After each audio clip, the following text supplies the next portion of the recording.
Sir बस full शुरू screen करते कर हैं। दीजिएगा प्रेजेंटेशन की। मैं सर अनम्यूट कर देता हूँ। हाँ, मैं अनम्यूट करके सुनना एक दफा। Hello students, can you hear me? नहीं, कोई रिस्पॉन्ड नहीं।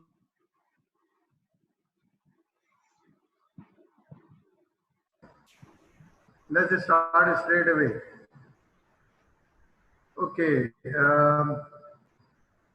आज सुबह आप लोगों ने ये थायराइड के ऊपर किया है, लेकिन अभी हम सिर्फ फिजियोलॉजिकल थायराइड करेंगे। देखो, synthesis, secretion and regulation of secretion, ये ऊपर जो डायग्राम बनी हुई है रेगुलेशन ऑफ सिक्रीशन दिखा रही है थायराइड हार्मोन की।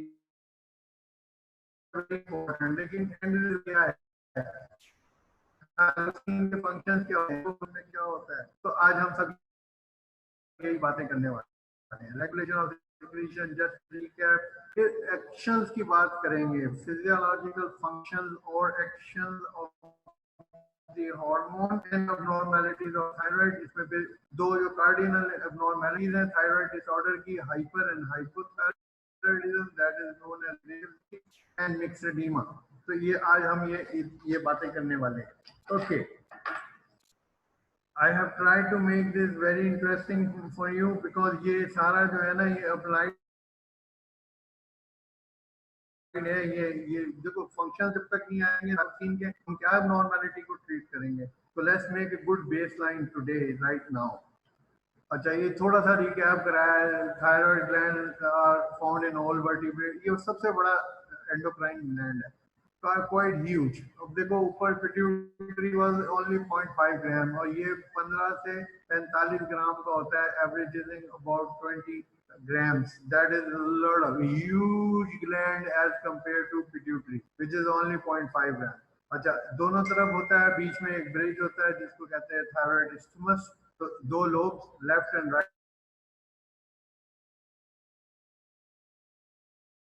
right lobe of thyroid connect together by means of isthmus. The gland is well vascularized। इसमें जो खास बात आपको ये मैं बताने वाला, this is a very highly vascularised gland जिसकी ब्लड सप्लाई होती है 4 to 6 ml per gram per minute। That is huge amount of blood that this gland receives। ठीक है, किसी भी ग्लैंड में देखो 4 to 6 ml जा रहा है पर gram of the thyroid in 1 minute. तो अगर 20 ग्राम का ग्लैंड है, तो अगर 4 ml जा रहा है, तो 20 मतलब वो 80 to 100 ml per minute is the blood supply, which is huge blood supply to a comparatively tiny gland। तो it has a very rich blood supply। इसी वजह से आप देखो कि इस rich blood supply की वजह से इसके एक्शन जो है वो किस तरह से इन्फ्लुएंस करती है, वो हम उसकी बात आगे जाके थोड़ा सा करेंगे।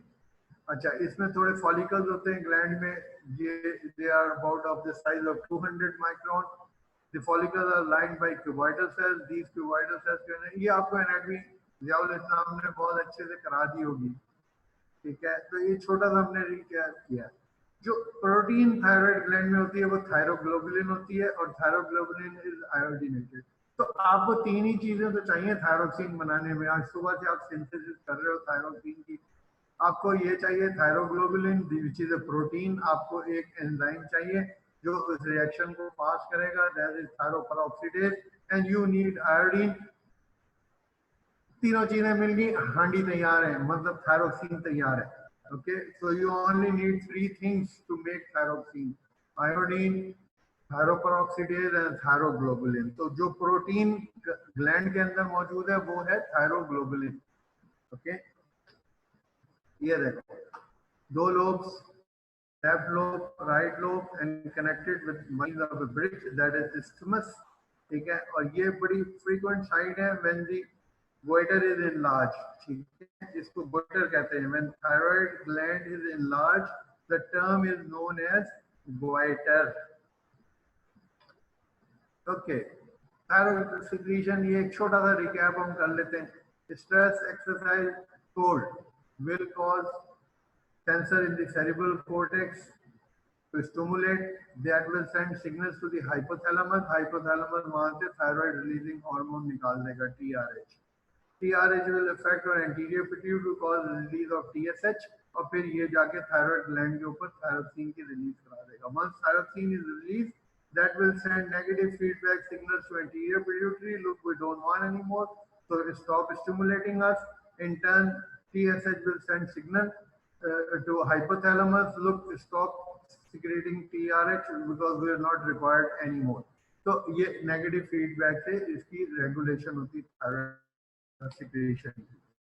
थायरोक्सिन का मोड ऑफ एक्शन क्या होता है? एक हम मोड ऑफ एक्शन करेंगे और मोड ऑफ एक्शन करने के बाद हम जो है फिर हम इसके स्पेसिफिक फिजियोलॉजिकल एक्शन देखेंगे. तो पहले तो मैकेनिज्म ऑफ एक्शन जो है थायरोक्सिन इज इम्पोर्टेंट. तो जनरल इफेक्ट जो है ना, ये is a basically activator of the nuclear transcription of large number of genes, many genes. ठीक है, तो इसे activator of nuclear transcription of large number of genes. क्या होता है इसका फ्लो, क्या बनता है इसका फ्लो? ये will cause receptor activation that will result into transcription. एक दफा ट्रांसक्रिप्शन हुई तो mRNA will be formed in large numbers, and this RNA translation on the cytoplasmic ribosome. Ribosome हमें पता है फैक्ट्री है प्रोटीन बनाने की, so that form the new intracellular proteins. इधर रिपीट करते हैं. Thyroxine receptor activation result into transcription will lead to formation of large number of messenger RNA that will cause RNA translation on the cytoplasmic ribosomes. Decoding तो करना पड़ेगा ना secret message की, वो ribosome में होगी. Ribosome is the protein factory, and that will result in formation of new intracellular proteins. अब एक चीज बहुत इम्पोर्टेंट यहाँ पे है, about 90% of thyroid hormone is T, and only 10% is T4. So T3 is the active metabolite of thyroxine. T3 जो है, ठीक है. Okay, 9% thyroid hormone molecules bind with the receptors are T3, and only 10% is T4. T3 and T4 में 9% contribution T3 की है और 10% contribution T4 की.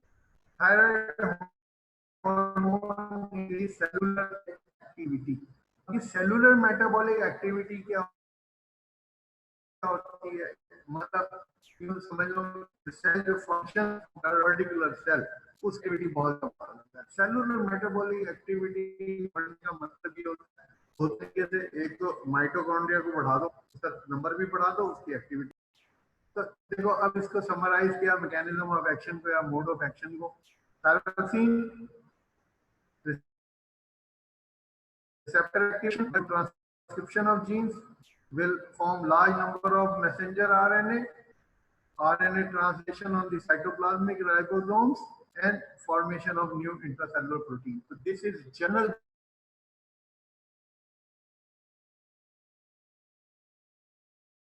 mechanism of action. Detail में करने जाते हैं क्योंकि बेसिकली हमारा जो ऑब्जेक्टिव है वो यही है. आज का जो हमारा ऑब्जेक्टिव है वही. एक्शन में अगर कोई प्रॉब्लम है तो रेज योर हैंड आके इसको हम यहीं पे क्लियर कर लें. Okay, you raise defective problem में एनीबॉडी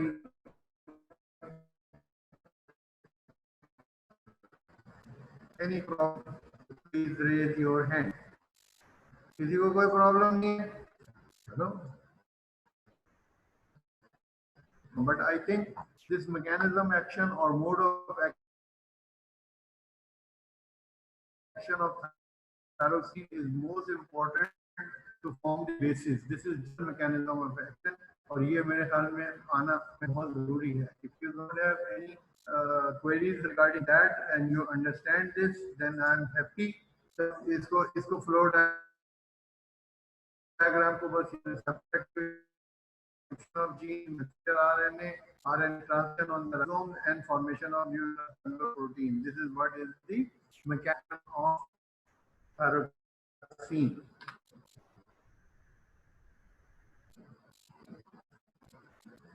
Okay.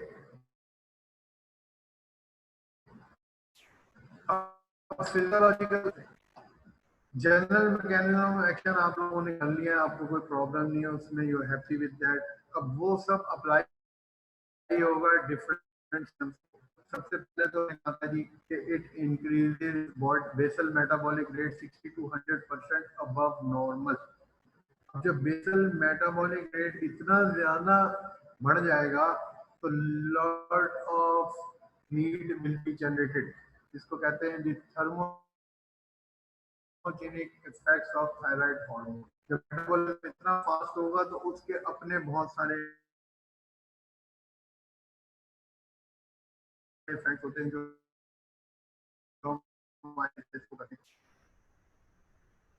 प्रोड्यूस होगी ना, तो इसको हम कहते हैं thermogenic effect of thyroid hormone which the heat generated as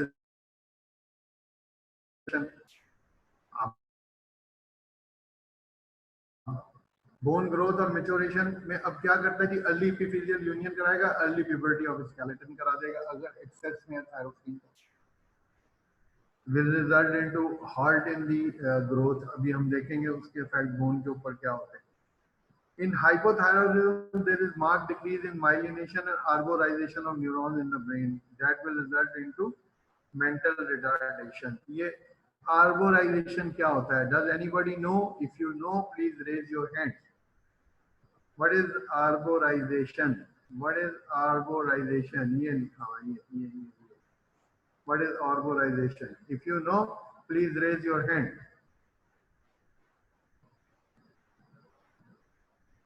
What is arborization?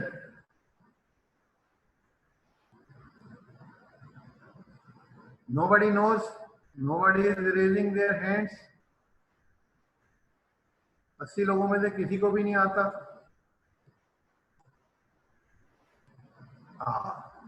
चलो मोहम्मद बिलाल को अनम्यूट करो। ईमान ताहिर। अच्छा मोहम्मद बिलाल, ओके। ये तो अरीबा तबस्सुम। चलो भाई एक एक करके। ओके बिलाल, सर कुछ नर्व से इसका ताल्लुक होता था, मुझे सही से याद नहीं आ रहा, लेकिन कुछ नर्व फाइबर से ताल्लुक। Where is the branching at the end of a nerve fiber?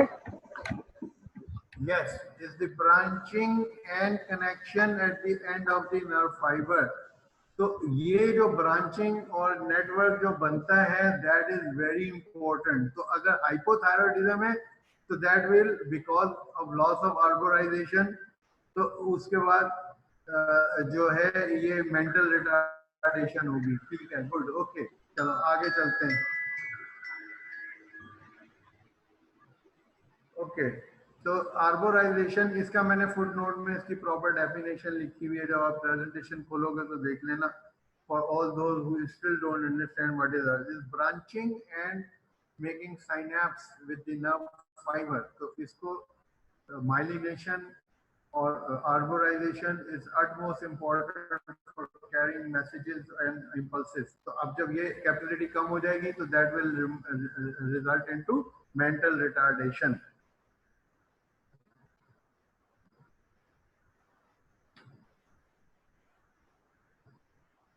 Okay, अब कार्डियोवैस्कुलर सिस्टम के ऊपर फिजियोलॉजी के इफेक्ट्स क्या होते हैं थायरोक्सिन के।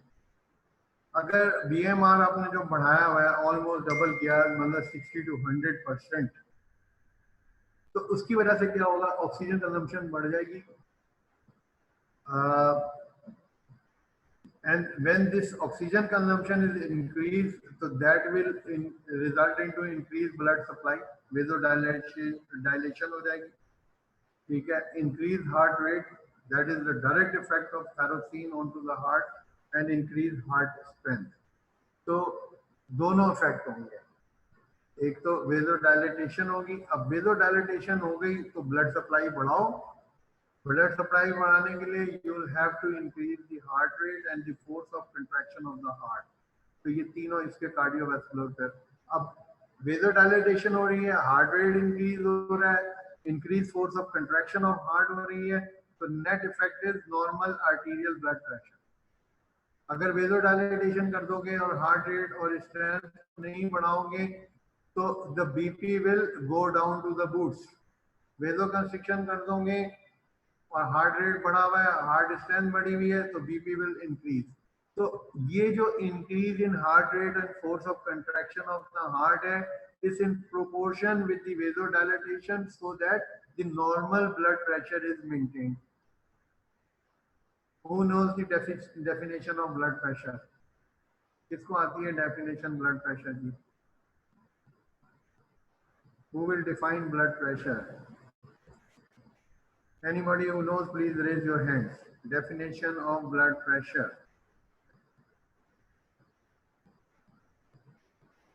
Nobody knows. ब्लड प्रेशर की डेफिनेशन, हाँ ये सात पाशा। ओके सात, टेल अस। जी सात,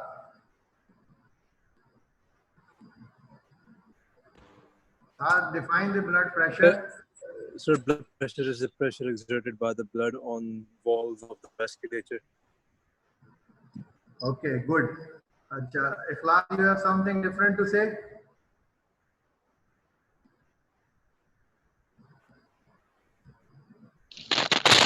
No, sir, nothing different.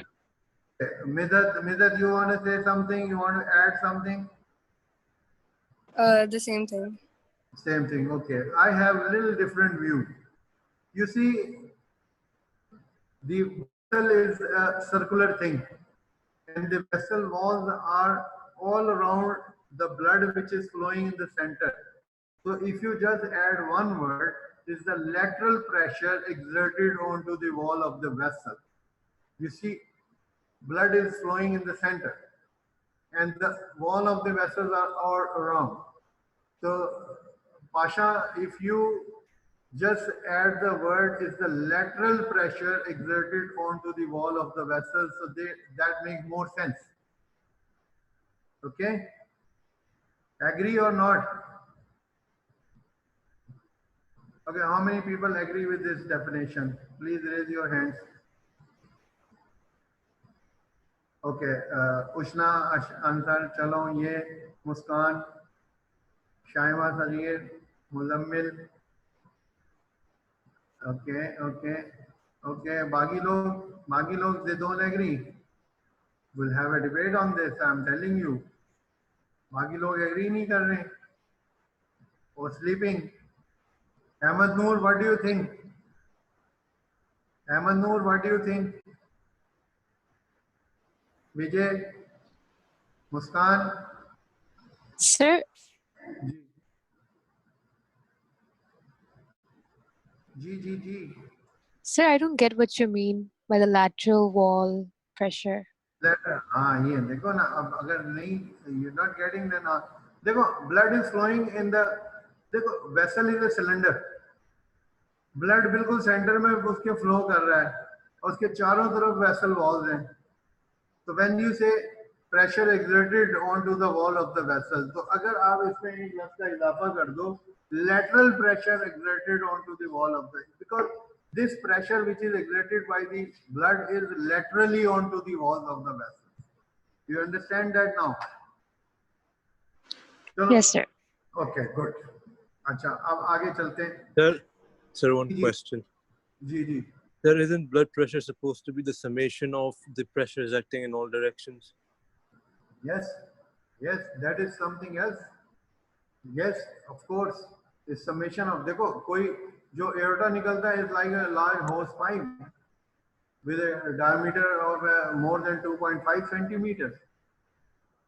अच्छा, अब जो छोटे peripheral vessels हैं, they are so tiny. तो summation तो होगी ना. The net blood pressure is summation of all the pressures in different subgroups. Yes, why not? But that is another debate. अभी वापस come back to the business. हम ये कह रहे थे कि जब BMR इंक्रीज होगा तो ऑक्सीजन कंजम्पशन इंक्रीज होगी. जब ऑक्सीजन कंजम्पशन इंक्रीज होगी तो ब्लड सप्लाई भी पहुंचानी पड़ेगी. ब्लड सप्लाई पहुंचाने के लिए वेजोडाइलेटेशन करोगे तो हार्ट रेट को इंक्रीज करोगे, force of contraction of the heart को increase कर दोगे, and they are all proportional, so the end result is maintenance of normal arterial pressure. We get that? Okay, आगे चलते हैं.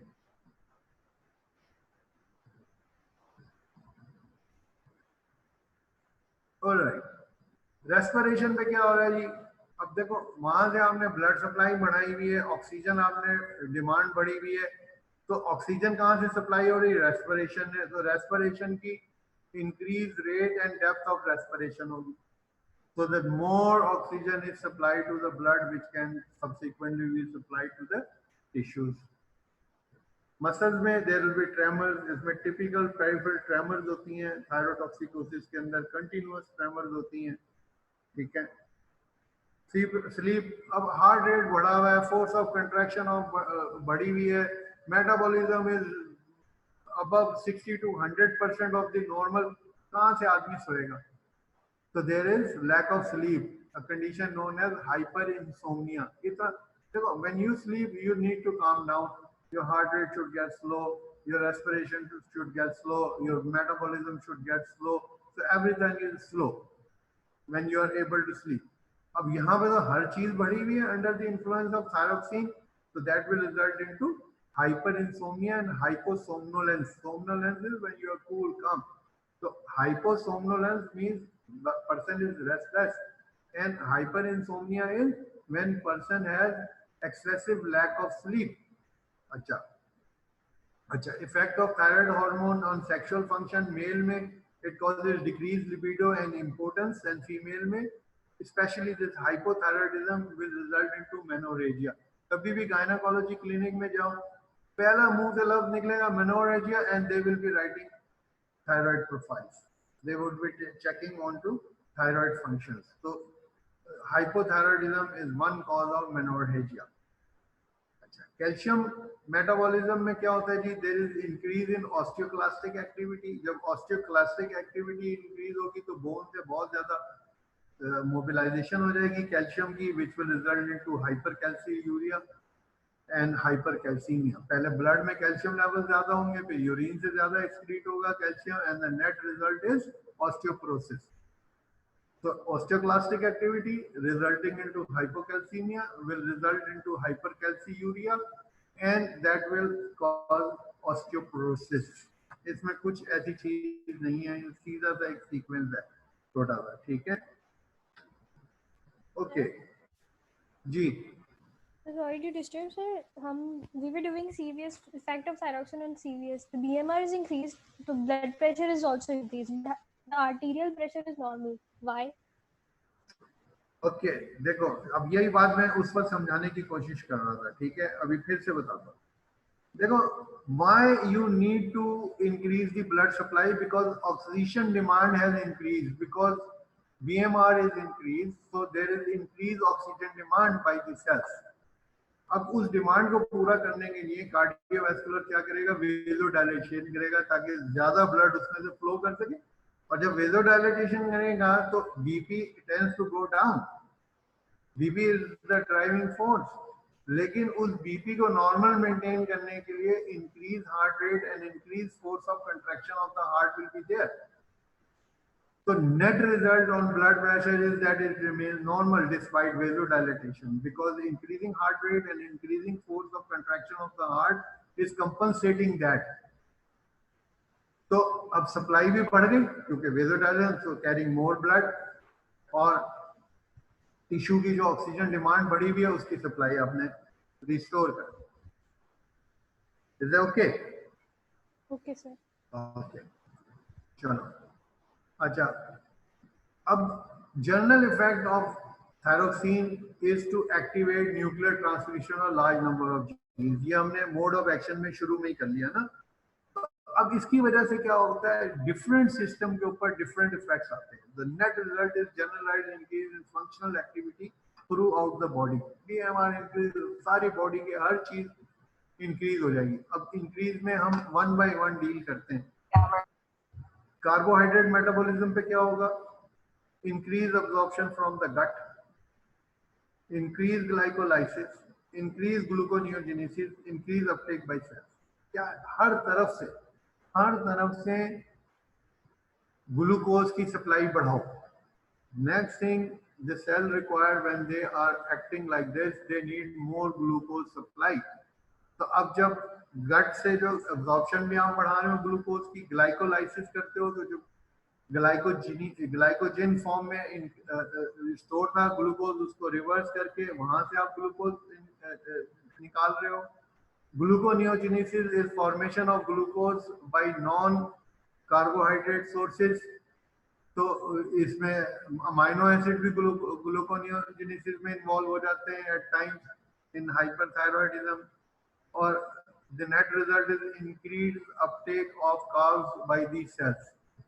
अच्छा, it potentiates action of insulin and promotes glycogenesis and glucose utilization. ठीक है. Net effect is hyperglycemia. इसको diabetogenic hormone भी कहते हैं फॉर ऑब्वियस रीजन. जब BMR बढ़ा हुआ है, सेलुलर एक्टिविटी बढ़ी हुई है, जिस तरह से सेल ऑक्सीजन डिमांड बढ़ी हुई है, इसी तरह से सेल की न्यूट्रिएंट डिमांड जो है वो भी इंक्रीज होगी, इंक्लूडिंग विटामिन. अभी आगे आ रहा है, देखते हैं. ओके, प्रोटीन मेटाबॉलिज्म पर क्या होता है? इन फिजियोलॉजिकल अमाउंट एनाबॉलिक इफेक्ट है, बॉडी थ्राइव्स. ठीक है. In large amounts catabolic effect. तो हाइपरथायरॉयडिज्म के जो पेशेंट थायरोटॉक्सिकोसिस के देखोगे, उनकी चीफ कंप्लेन यही होती है कि there are dramatic weight loss after malignancy and uncontrolled diabetes mellitus. Thyrotoxicosis is one condition in which there is dramatic weight loss, 2 to 4 kilogram or maybe even more depending upon the level of thyrotoxicosis. But if you see that person after 1 month, you won't be able to recognize. This is one of those conditions जिसमें dramatic weight loss होता है. ठीक है. So in physiological amount is an anabolic effect. ठीक है. But in large amount it has catabolic effect. अच्छा, इसको अभी हम दोनों इफेक्ट देखेंगे जब हाइपर एंड हाइपोथायरॉयडिज्म करेंगे. स्टिमुलेशन ऑफ फैट मेटाबॉलिज्म में क्या, lipolytic effect is greater than lipogenic effect. तो लाइपोलाइसिस होती है फैट की. It decreases cholesterol by increasing rate of secretion in bile and loss in faeces. So lipolytic effect, it has both activities, lipolytic and lipogenic, but lipolytic effect dominates over lipogenic effect. So जो lipolytic means breakdown of cholesterol. So breakdown होगी जब fat की, तो net effect is decrease in cholesterol. ठीक है. अच्छा, increased requirement of vitamin, as I told you, because BMR has increased, which demands more oxygen, more nutrient supply. Similarly, it requires more enzyme function, which causes increased requirement of vitamins. अच्छा, thyroid function test पे आता है. Any question you want to ask about the physiological functions of thyroxine?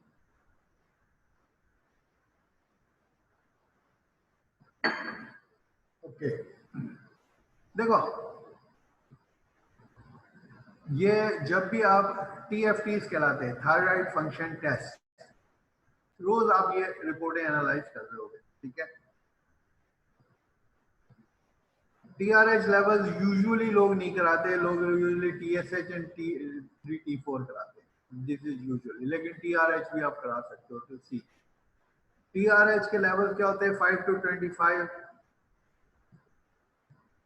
Units, ml units per ml, million international units per ml, 5 to 25. ये TRH के level है. लेकिन usually जो आप रूटीन में थायराइड फंक्शन कराते हो, उसमें T3 T4 TSH कराते हो. ठीक है. तो TSH की क्या है जी? 0.3 to 5 यूनिट्स पर ml, और T3 is 75 to 200 nanograms per deciliter, and T4 is 4.5 to 11.5 micrograms पर डेसीलीटर. देखो, ये मैं चाहता हूँ आप ये वैल्यूज याद कर लो, ये सारी जिंदगी काम आएंगी, सारी जिंदगी रोज रिपोर्टें एनालाइज कर रहे होगे, तो ये नॉर्मल याद कर लो. T3 T4 TSH. ठीक है. बहुत सी लेबोरेटरियां रेफरेंस रेंज देती हैं आगे पीछे करके, डिफरेंट जगह से उन्होंने ली हुई होती हैं, but you should have a baseline. तो ये याद कर लो, ये मैंने बहुत ऑथेंटिक सोर्स से मेहनत करके ये तुम्हारे बहुत स्टैंडर्ड मैंने ये निकाली है. T3 T4 TSH, इनको याद कर लो ताकि एक बेसलाइन बन जाए आप लोगों की ना. अब देखो, जब आप ये रिपोर्ट आएगी आपके पास, तो आप उसको एनालाइज करोगे। तो अगर थायरोक्सिन लेवल ज्यादा हुआ है, if the thyroxine level is more या greater than normal T3 and T4, तो TSH पे क्या इफेक्ट होगा? हमने कहा था नेगेटिव फीडबैक करता है, तो TSH will be decrease. This is how you going to interpret that report. Thyroxine increase, TSH decrease, and vice versa. If thyroxine is decrease, the TSH has increase. तो बहुत से लोग आते हैं पेशेंट, वो इस तरह से, खासतौर पे वो गूगल वाले होते हैं ना, गूगल पे चेक करते हैं हर चीज पहले। तो सही तो बढ़े हुए हैं थायराइड, कहाँ से बढ़े हुए? TSH increase means thyroxine is low. Thyroxine is low when TSH has increase and vice वर्सा। तो बस मैं चाहता हूँ ये चीज आप अपने ध्यान में रखो। Do you understand that? नहीं सर, ये समझ नहीं आया। क्यों नहीं समझ में आया? देखो, इसको भूल जाओ, TRS को छोड़ो, इसकी बात करो। TSH का क्या काम है? Thyroid stimulating hormone. जब थायरोक्सिन पहले ही ज्यादा है तो TSH का तो कोई काम ही नहीं बचा ना। You don't need any further stimulation. So when the thyroxine is increased, that is T3, T4, TSH is decreased. Inverse relationship है इनकी आपस में। अब supposing the thyroxine is decreased, now comes TSH in action, thyroid stimulating hormone. So that will increase when there is hypothyroidism. Hypothyroidism में TSH increase होगा, hyperthyroidism में TSH decrease होगा। Any confusion? अभी भी नहीं समझ में आया? आ गया सर, थैंक यू। आ गया ना, चलो शुक्र है। देखो, इसकी नेगेटिव फीडबैक लूप था ना ये। अब जब ये थायरोक्सिन निकल आएगी तो ये सिग्नल भेजेगी TSH को कि भाई और मत आओ, हम ऑलरेडी एक्सेस में आ गए, तो ये कम हो जाएगा। As simple as this. Okay, तो ये जो थायराइड फंक्शन टेस्ट TFTs आप इंटरप्रेट करोगे तो आप ये बस याद रखोगे TSH और थायरोक्सिन की इनवर्स रिलेशनशिप है, and you know the reasons. मैं तो कहता हूँ अगर इसके ऊपर मैं कहूँ आपसे कि एक नोट लिखो थायराइड फंक्शन टेस्ट के ऊपर, तो मेरे ख्याल में आप तो 1-2 पेज तो भर देने चाहिए आपको। मोड ऑफ एक्शन और सारी ये आप इसकी रेगुलेशन ऑफ सिक्रीशन और सब आप करते हुए आ रहे हो कई दफा। ठीक है, ओके। थायराइड डिसऑर्डर्स में बात करेंगे। देखो, हाइपरथायरॉयडिज्म होता है जब थायराइड इज ओवर एक्टिव, तो इट्स कॉल्ड ग्रेव डिजीज। देखो, हाइपरथायरॉयडिज्म में बहुत सारी डिजीजेज आती हैं, हमने एक निकाली है ग्रेव डिजीज, इस पे हम थोड़ी सी डिटेल में बात करेंगे। थायरोटॉक्सिकोसिस में और बहुत सारी प्रॉब्लम्स होती हैं apart from grave disease, but it's a role model grave disease, तो आज हम इसकी बात करेंगे। फिर हाइपोथायरॉयडिज्म में भी बहुत सारी चीजें आती हैं, बहुत सारी ड्रग्स हैं विच कैन कॉज हाइपोथायरॉयडिज्म, लेकिन जो क्लासिकल होता है उसको कहते हैं myxoedema, that occurs in adults. Cretinism जो है वो इन्फेंट्स में होता है, और इसमें चूंकि all the milestones in the growth are delayed producing dwarf with mental retardation, क्योंकि आर्बोराइजेशन हुई नहीं है उसकी, तो मेंटल रिटार्डेशन होता है। अब ये दो मैंने यहाँ पे बनाए हुए ड्वार्फ, एक ये और एक ये, दोनों में क्या फर्क लग रहा है आपको?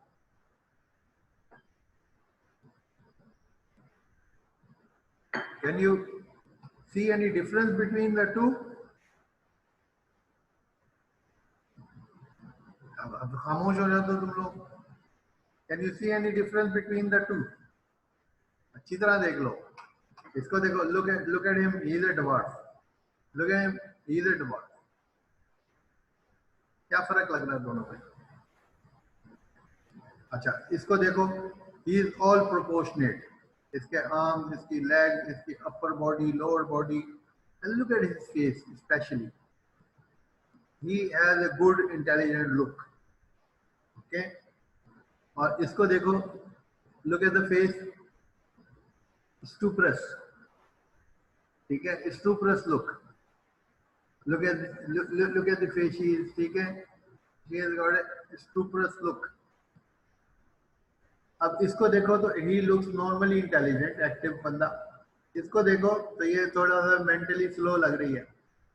ठीक है, तो अगर हम इनसे कहें कि इसमें से कौन सा लेवी लॉरेन ड्वार्फ है और कौन सा क्रेटिन है, तो दिस इज क्रेटिन, और ये वो जो है पिट्यूटरी वाला ग्रोथ हार्मोन वाला रिटार्डेड है।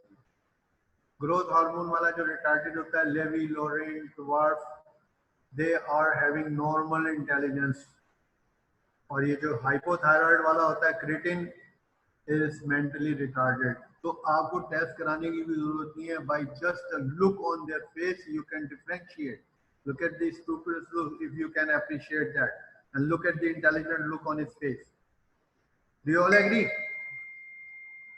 हेलो? Yes, sir.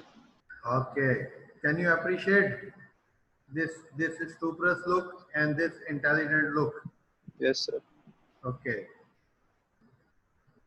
तो ये जो है ये क्रेटिन है, और ये जो है लॉरेन डवार्फ है, पिट्यूटरी डवार्फ है, ये पिट्यूटरी है। ओके, ग्रेव्स डिजीज की बात करते हैं। Is basically an autoimmune disorder. 50% of monozygotic twins coordinate, dizygotic twins only 5% antibodies against TSH receptors. Toxic multinodular goitre. जब आप ग्रेव डिजीज की बात करें तो 3 चीजें उसमें याद रखो हमेशा। हमेशा गोइटर होगी नेक के ऊपर, बड़ा सा लार्ज गोइटर होगा। एक्सोप्थैल्मोस होगी, ये जो आपकी ये आईज हैं ये प्रोट्रूड हो जाएंगी आउटसाइड। आईज में और भी बहुत सारे साइंस होते हैं। Is beyond this session to talk about all those science, ठीक है? तो ये देखो, अभी मैं ये दिखाता हूँ आपको। इसमें मैंने एक बड़ी नाइस तस्वीर, ये देखो। Look at the exophthalmos, look at the goitre, you can appreciate that goitre, ठीक है? और usually they are restless, tremors होती हैं, रेस्टलेस हो। कितनी भी आंखें फाड़ लो, ये ऊपर का वाइट पार्ट नजर नहीं आता है। ये इसका जो लिड है ये रिट्रैक्ट कर गया ऊपर की तरफ, इसलिए ये आपको नजर आते हैं, ठीक है? ये सब साइंस के डिफरेंट नाम है। अब देखो ये भी है, इसको गोइटर है, लेकिन she is not a grave disease. Look at her eyes. तो आई के लिए आपको ये गोइटर और ये वेट लॉस और ये आई के साइंस मिलने चाहिए। दैट इज एक्सोप्थैल्मोस, ठीक है? तो उसको हम कहते हैं ग्रेव डिजीज। ओके, अब इसकी हम बात कर ले थोड़ी डिटेल में। अच्छा, ओल्ड एज में टॉक्सिक मल्टीनोड्यूलर गोइटर हो सकती है। फिर ये कुछ दवाइयाँ होती हैं, एम्यूड्रोन आपने नाम सुना होगा। This is anti arrhythmic cardiac drug, heart की रिदम जो है उसको कंट्रोल करती है एम्यूड्रोन। यहाँ पे बड़ी वाइडली हम लोग यूज करते हैं। जब जाओगे आप कार्डियक वार्ड में तो आप देखोगे अक्सर पेशेंट्स को ये मिल रही होगी। फिर रेडियोग्राफिक कंट्रास्ट मीडिया जो है, that can also be a cause of this kind of multinodular goiter. Thyroid adenoma is one cause. Thyroiditis, that is inflammation of the thyroid gland itself. These are some of the. तो एक autoimmune cause हो गया, multinodular goiter of the old age हो गई, amiodarone and radiographic contrast media हो गया, another cause is thyroid adenoma and another cause is thyroiditis. तो Grave disease उसको कह देते हैं जिसमें गोइटर होगी, एक्सोप्थैल्मोस होगी और पेशेंट में ट्रेमर्स होंगी। ये 3 चीजें मिलने हैं तो ग्रेव डिजीज है। क्लिनिकल फीचर्स क्या है? The thyroid gland is diffusely large and over active. अब ओवर एक्टिव के साइन क्या है कि एक्सोप्थैल्मोस हो रही है, ट्रेमर्स मिल रही हैं, और गाइटर तो आपको आंख से नजर आ रही है इनलार्ज है। तो ये 3 चीजें मिलेंगी तो आप कहोगे ग्रेव डिजीज। अगर ये तीनों चीजें नहीं मिलती, पेशेंट इज हाइपरथायराइड, थायरोटॉक्सिकोसिस, कुछ भी कह दो, उसको ग्रेव डिजीज मत लेबल करना अगर ये 3 चीजें नहीं मिल रही हैं, whatever is the cause. Okay, clinical features क्या होते हैं? Features due to increase metabolism. अब बीएमआर जब रेज हो गया तो इंटॉलरेंस टू हीट है। हमने कहा था कि बीएमआर इंक्रीज होगा तो that will cause thermogenic effect of thyroxine. Thermogenic effect, इतनी बॉडी में हीट, तो ये बाहर बर्फ गिर रही होगी, ये एक शर्ट पहन के बाहर खड़े होंगे, यार गर्मी लग रही है, ठीक है? तो they have intolerance to heat. Sweating, cutaneous vasodilatation. To get rid of that heat, you have sweating and cutaneous. Weight loss despite polyphagia. Polyphagia की जब मैं बात करता हूँ ना, अगर एक आदमी नॉर्मल आदमी 2 रोटियां खा रहा है तो ये 8-8 10-10 रोटियां खा जाते हैं और उसके बावजूद इनका वेट लूज हो रहा होता है, ड्रामेटिक वेट लॉस। अगर किसी को वेट लॉस कम करना है तो थोड़ा सा बीएमआर बढ़ा दो, थोड़ा सा बीएमआर बढ़ाओगे, you will be weight losing weight like anything. ये वेस्ट में नर्सिंग स्टाफ और इस तरह के जो लोग होते हैं ना, ये थायरोक्सिन यूज करते हैं टू रिड्यूस द वेट, छोटी जेंटल डोजेस। तो ये एक मिसयूज है थायरोक्सिन का। अगर कभी को पूछे तो आप बता सकते हो कि people use for reducing weight. तो वेट लॉस डिस्पाइट पॉलीफेजिया, ये आप जब देखोगे केसेस तो इट्स ड्रामेटिक। मैं इसके साथ एक लफ्ज लिखना पसंद करूंगा, dramatic weight loss despite polyphagia. Polyphagia भी 4 आदमियों की खुराक खा रहा है, गट मोटिलिटी बढ़ी भी होती है, तो दे यूजुअली हैव डायरिया। अच्छा, features due to CVS involvement. अब सीवीएस इन्वॉल्वमेंट में क्या क्या फीचर्स हैं जी? टैकीकार्डिया है, increase pulse rate due to decrease diastolic BP and increase systolic BP. Atrial fibrillation is one cause. AF के साथ कोई भी पेशेंट आए या सीसीएफ के साथ आए तो उसका भाई थायराइड जरूर चेक करके देख लो ना। अच्छा, पल्स इसकी जो थायरोटॉक्सिक फुल ब्लोन केसेस होते हैं, it's not uncommon to have their pulse in the rate of 140 और 150 like that, may be even more. अच्छा, features due to CNS involvement, fine tremors, irritability, nervousness, anxiety, restless, brisk tender, reflexive, fidgety होते हैं ये लोग। Fidgety, वो चुलबुले नहीं होते, चुलबुले fidgety, बस वो होते हैं ये लोग, क्योंकि हर चीज इतनी तेजी से इनकी चल रही होती है, they can just sit idle. Eye changes में स्पास्टिक चेंजेस क्या है जी? लिड लैग है, लिड रिट्रैक्शन है, स्टेयरिंग लुक है, इनफ्रीक्वेंट ब्लिंकिंग है, together they called frightened faces. Staring look क्या होता है? That is the first sign of eye changes that start developing into a thyrotoxic person. ऐसे घूर घूर के देखते हैं स्टेयरिंग लुक। आप देखोगे भाई क्यों घूर रहा है ये मुझे, कोई अगर लड़की घूर रही है, you might get some ideas, लेकिन this is what it is. ये is the first eye sign, eye change that occurs, that their look become staring. I think मुझे इसको शुरू में डालना चाहिए था। लिड लैग क्या होता है? When you try to close the eye, तो पहले ही इतनी एक्सोप्थेल्मस हो रही होती है कि पूरी आई क्लोज ही नहीं होती, थोड़ी सी स्लिट रह जाती है बीच में। This is called lid lag. Lid retraction अभी मैंने आपको दिखाया कि ऊपर तक वो चला जाता है, वो लिड रिट्रैक्ट वही इसीलिए है कि eyeball has protruded outwards. Infrequent blinking, अब ब्लिंकिंग में भी प्रॉब्लम होगी जब इतनी ज्यादा बल्ज आउट हुई भी आई। सबको मिला के हम कह देते हैं फ्राइटेंड फेशिस। मैकेनिकल में प्रोप्टोसिस होती है। प्रोप्टोसिस क्या है जी? Protrusion of the eyeball outside. इतने ज्यादा वहां सॉफ्ट टिश्यूज डेवलप हुए होते हैं कि वो उसको आई बॉल को प्रोट्रूड कर देते हैं आउटसाइड की तरफ। Ophthalmoplegia is conjunctivitis and periorbital swelling. Periorbital swelling तो होगी जब आई बॉल इतनी प्रोट्रूड होगी, और कंजक्टिवाइटिस क्यों होती है? कि लिड लैग की वजह से। लिड लैग की वजह से आई बॉल पूरी क्लोज नहीं होती, तो ड्राई आई होके फिर ये कंजक्टिवाइटिस में ये तब्दील हो जाती है। ये देखो ग्रेव डिजीज में ये सारा इसका पूरा मैकेनिज्म दिखाया हुआ है, ठीक है। ये देखो एक्सोप्थेल्मोस, ये पल्सेटिंग गोइटर, जो व्हाटएवर, छोड़ दो इसको, और ये फाइन ट्रेमर। ये 3 चीजें आपको मिल गई, goitre, exophthalmos and fine tremors. You have got Graves disease. बस लेबल कर दो उसको ग्रेव्स डिजीज, ठीक है। बाकी चीजें देखते रहो, पल्स देख लो, टैकीकार्डिया है, पेरिटिपियल मिक्सडीमा, ये सब फीचर्स आपको नजर आ जाएंगे, ठीक है। और बाकी इसमें बहुत ज्यादा डिटेल में जाने की जरूरत नहीं है। ये देखो ये तस्वीर पहले हमने डिस्कस कर ली है ये। ओके, मिक्सडीमा।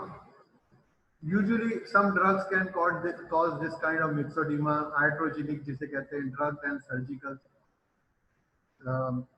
जो इस तरह से करती हैं इसको, डिक्रीज कर देती हैं इसका फंक्शन। आयोडीनेटेड चीजें जितनी भी होती हैं ना, ये इसका फंक्शन करती हैं डिप्रेस।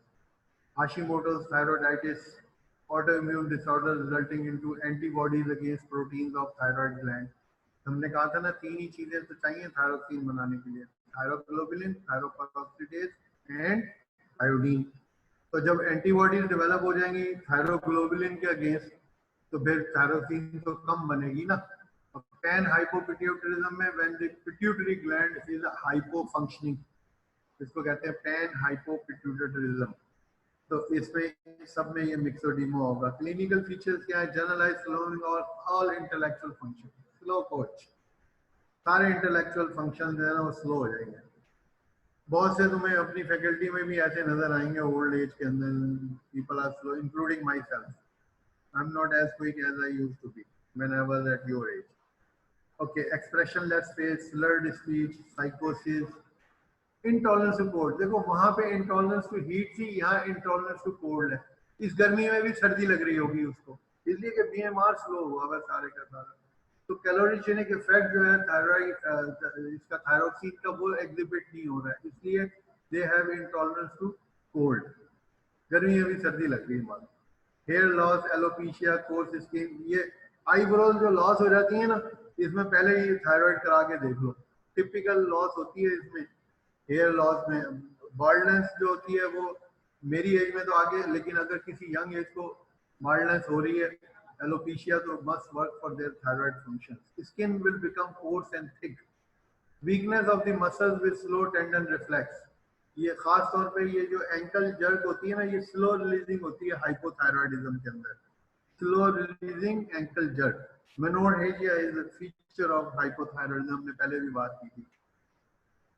उसमें देखो वेट लॉस था डिस्पाइट पॉलीफेगिया, यहाँ पे वेट गेन है डिस्पाइट ओलिगोफेगिया। नॉर्मल आदमी ने बहुत कम खा रहा है और वजन बढ़ता जा रहा है, मुसलसल बढ़ रहा है। ये देखो, look at this lady, she is normal, और जब इसने हाइपोथायराइडिज्म डेवलप किया तो ये look at the jaw line here, ठीक है। इसकी आंखें देखो, अब ये देखो ये इसकी लेटरली आईब्रोज लॉस होना शुरू हो गई। Look at